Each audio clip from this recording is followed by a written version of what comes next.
Hello. So today we are talking about redemption arcs, and because I have been watching the show Sex Education on Netflix, and I feel like it does it quite well, and it's got me thinking about redemption arcs as a whole. So I've got a couple of examples I want to talk about. So Sex Education being one of them. I also want to talk about Kingdom Hearts because it's an excuse to talk about Kingdom Hearts. Ranger's Apprentice, which is a book series, and also a little bit of My Hero Academia. So if you don't want any of those things spoiled, uh, you've been warned. So, I'm going to start with Ranger's Apprentice. So, if you are unfamiliar with the series, I highly recommend it. It's great. It's a series of book series. It's a series of book series. About a ranger guy. So basically, the premise of the series is that Will is a ranger's apprentice. Mind blowing stuff. And one of the main characters' name is Horace. And Horace starts out the series as your typical kind of rival bully character. But he spends most of the series as one of the good guys, one of the main characters, and is redeemed quite quickly and easily. I think part of this is it's a series. Okay. It used to have 12 books, it now has 11 because the 12th book was redubbed as the first of the sequel series. John Flanagan's written a lot of books in this world, but basically, at the very least, you have, an 11 book series to redeem the character, so that also helps. But he's only really considered, I guess, antagonistic force in this first book. And a big theme of this book is very much this coming of age. So Will is basically an orphan and becomes an apprentice to this ranger, and it's very much emphasized how much this is basically his coming of age story, how much he's changed and matured through this story, and so does Horace, and so does some of the other more minor characters. So, like, you've got Alice, you've got George, you've got Jenny. I don't think I'm forgetting any of the other orphans. But yeah, they all very much mature and sort of come into themselves through this stuff. So that also helps with this sense of like Horace's redemption is all the characters change a lot throughout this. Like, so Will matures more, and yeah, they talk a lot about how like they've really gone from being kids to being young adults. They are sort of 15, but like, I mean, it's set in the Middle Ages, but like that sort of is a key theme, which I think helps with the sense of redemption.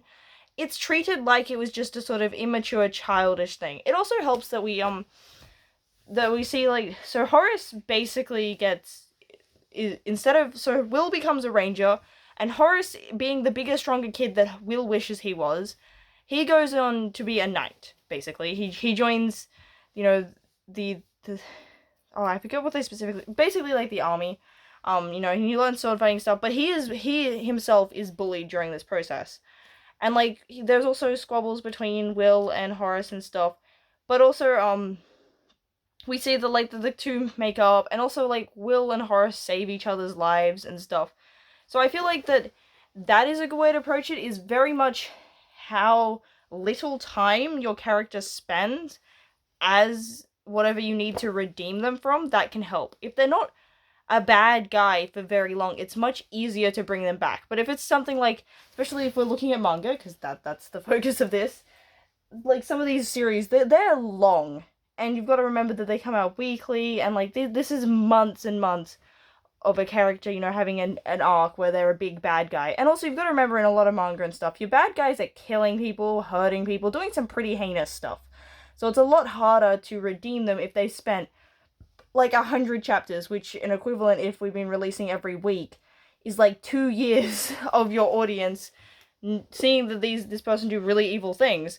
So that's going to take a lot longer for them to be redeemed. And there's also two types of redemption.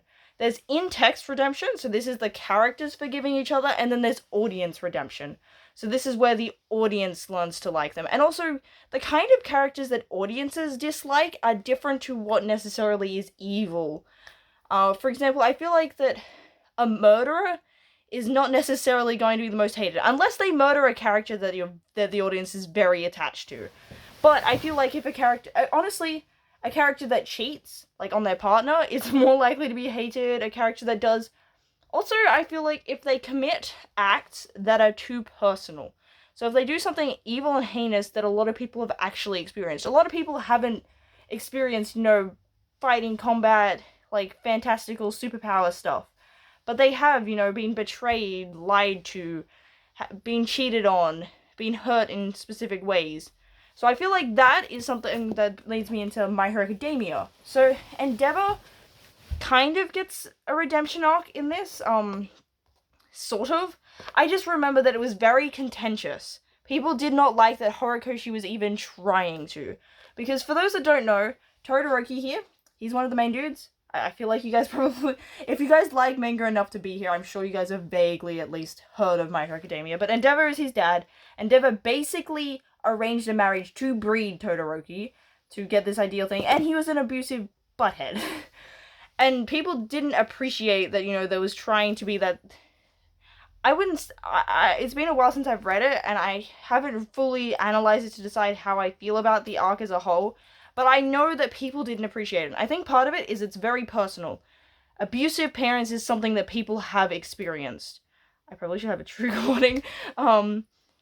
So that is something that's personal to a lot of people, and you've also got to consider that, like, a lot of My Hero Academia's audience, I feel like that was also around a similar age and possibly were in situations like that and wouldn't forgive themselves.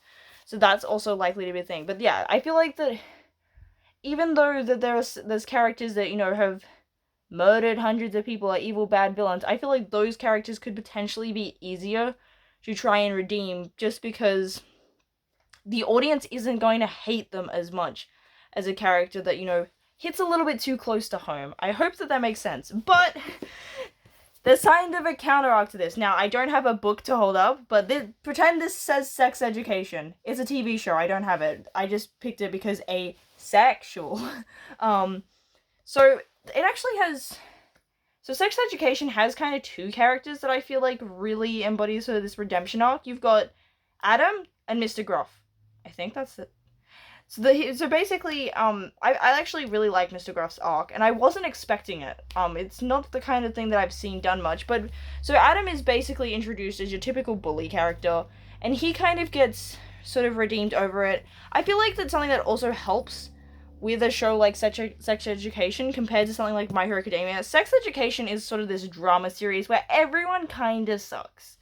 Like, everyone makes a lot of mistakes and stuff, so the audience is kind of more prone to forgive characters, simply because if, I don't know, as an audience member, you hated every character who made mistakes, you would hate the entire cast. It's, like, one of those sort of more human things.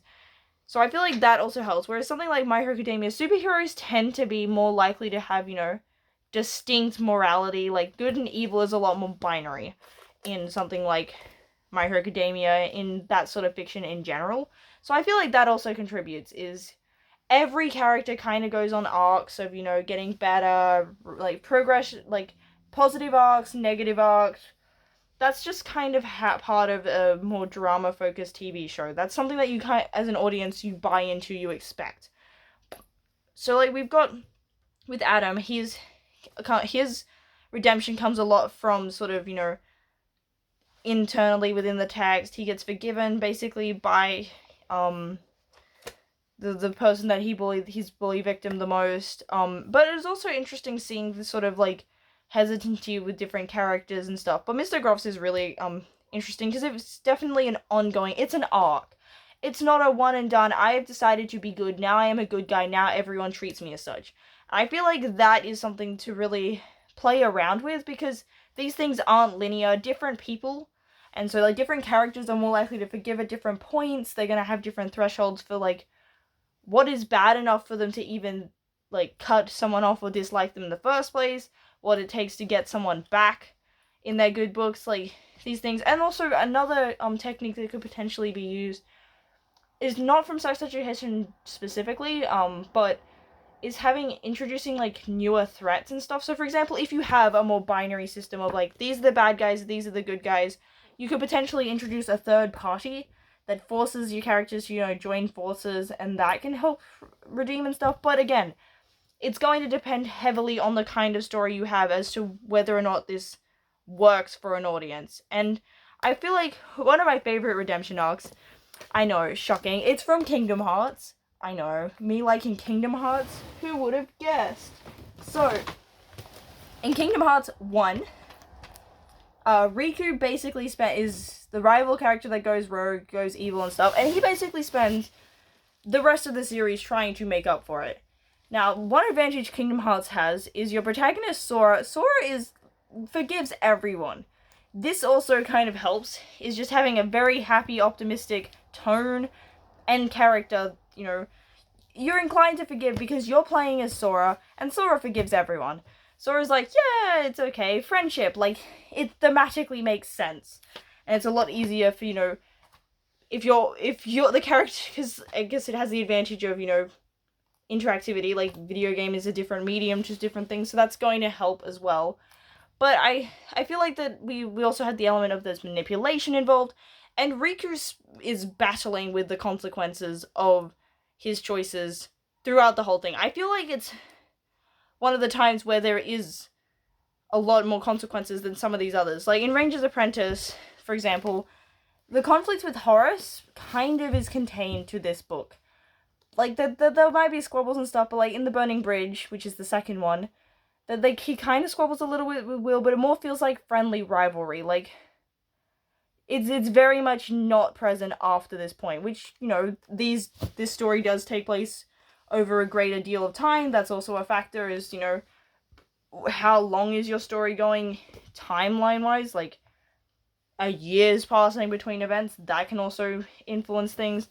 But I feel like the Kingdom Hearts does a really good job with, even though Sora has forgiven Riku, Riku has not forgiven himself for a lot of the actions that he has.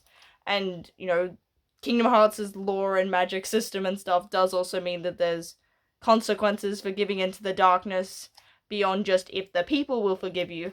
So yeah, I really find that a fascinating exploration of, like, redemption and stuff. So yeah, I feel like the main sort of points of how to do redemption is you need to consider how bad did your guy get and how long were they bad.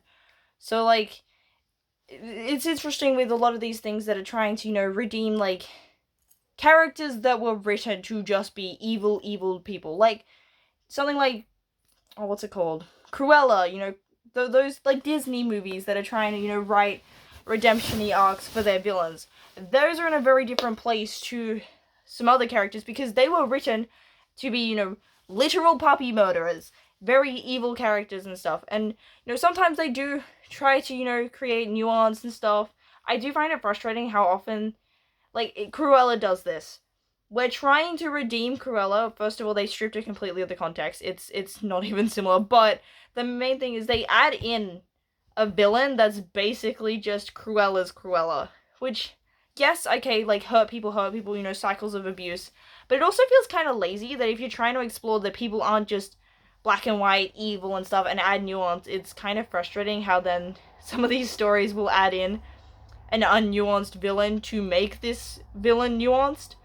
Like, I mean, I guess Disney live-action remakes probably aren't the place to be looking for depth and creative explorations and stuff, but still, it is something that is kind of frustrating. But there seems to be a fascination with exploring, less binary black and white characters, so, like, exploring anti-heroes, anti-villains, that sort of thing, or, redeeming evil guys, exploring that sort of stuff. So yeah, I feel like that this is something that's fascinating to me, and I hope that this has been helpful so far. But yeah, the main thing is consider how evil, like, how far down did they go, and for how long, in terms of plot, like, in story, like, did they have a couple of bad days, or was this years of doing evil stuff? And also consider how long the audience was experiencing that. Like, are we talking, I mean, it's going to vary by mediums, so, like, are we talking lots of volumes, years of releases? Are we talking seasons? Are we talking multiple installments of your game? Are we talking multiple books? How long were they bad? Like, so, like, to redeem a character like Count Olaf from a series of unfortunate events is going to take more than a character like Horace would.